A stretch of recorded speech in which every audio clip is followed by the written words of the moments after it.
All right, let's move on to the next game. Let's go to the Pinstripe Bowl. BC versus Nebraska. Nebraska, a 3.5 point favorite here. A lot of news again in this game. It's going to be a theme throughout. We have some of these power conference teams we're going to be talking about, which have some pro prospects who may or may not decide to opt out. Dana Holgerson is the new Nebraska OC, took over late in the year. Tony White, their defensive coordinator, left for the same job at FSU. John Butler will coach the defense in the bowl. That is important. Why is that important? Because Bill O'Brien knows him very, very well. I think it's a big downgrade. I think Tony White is a very underrated defensive coordinator. Butler used to work for O'Brien at multiple stops, and O'Brien knows him very well, has a month to prepare for this game. There are some opt-outs on the Nebraska side defensively. You're starting linebacker, defensive end, a couple of depth pieces. Their starting wide receiver, Isaiah Nair, will opt out. Not sure. A key name to watch for BC, Ezeruku, who I was maybe one of the most underrated defensive ends in college football this year, should I think be a first round draft pick. He is on the bowl depth chart, but if I had to guess, he would sit. But we'll see.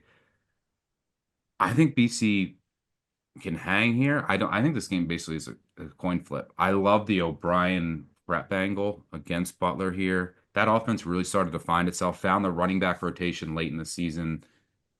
I don't think there was really a drop off from Castellanos. I actually think that Brayson James is a better fit for this offense. Mhm. I like BC.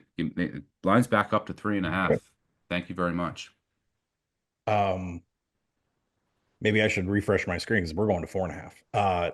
So Four listen, and a half. yeah, we're going to 4.5. So Nebraska's going to start taking money here, and there's fours across the board painted this. Well, maybe Azaruko is confirmed out or someone knows. Yeah, I think we're going to keep going. A couple things to mention around what you said. Matt Rule, by the way, not good in bowls. Maybe doesn't care. 1-3 against the spread in his history in bowl games. Bill O'Brien, you'd say, well, it's his first time to head coach a bowl game, but he was an OC at Bama, Duke, and Georgia Tech. He's been around the block.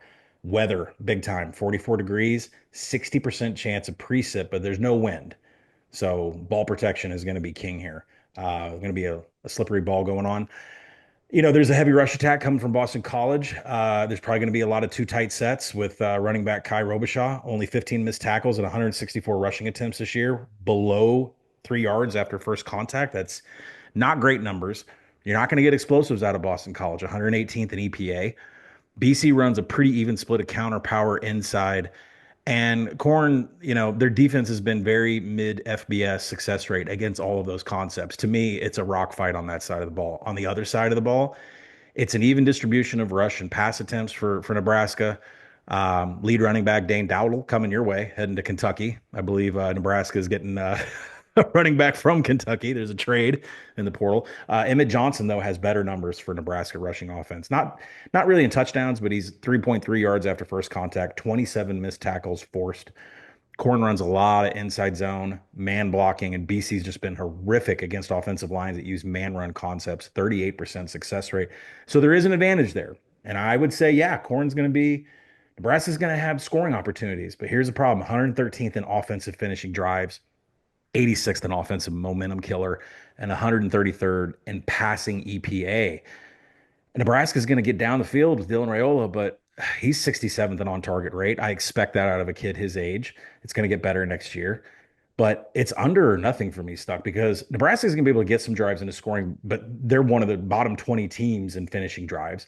Boston College, I see zero explosives and I see maybe one methodical drive on the day. To me, it's under or nothing. And we got 60% precip here, under or nothing You here. can't run on BC. BC's run defense has been extremely underrated all season, and Right. I just don't trust Nebraska to consistently throw the ball on BC. Their weaknesses, their secondary. They've had some injuries back there. They've relied on a lot of youth. I think their defense will hold up. I just trust O'Brien to scheme up some stuff here. I think motivation wise, maybe slight edge to BC, but I'm not really incorporating that. I'm taking the points here. Four. And everyone's going to get a better number than me if you're listening to this. I have 3.5, liked anything over a field goal. Colin, you like the under, which I don't disagree with. So do you think Bill O'Brien's because you know Belichick's going to be there? Do you think he's ready to put one down here on BC and kind of give his old buddy a I don't little? think Belichick's gonna be involved in the You prep. know, but he'll be in the press. He's obviously got Yeah, to. he'll be there. I think it Yeah, might yeah. that might motivate O'Brien a little bit. Right. That's what I was. Yeah, exactly. But there's a lot of turnover on this UNC team, and again, the noise. Hampton, Rutger, them opting out just tells me that. Let me look. We're going to talk about Alabama, Michigan.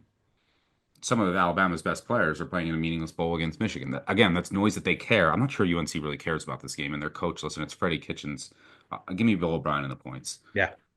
And All wait, right, let's. wait. If Yeah, it's steaming, wait to get Boston College. yeah, yeah. Get a better number than me. All I wanted was over a field goal. I'm going to be. Anytime I get a good number, I lose anyway. So get a bad number. It's better.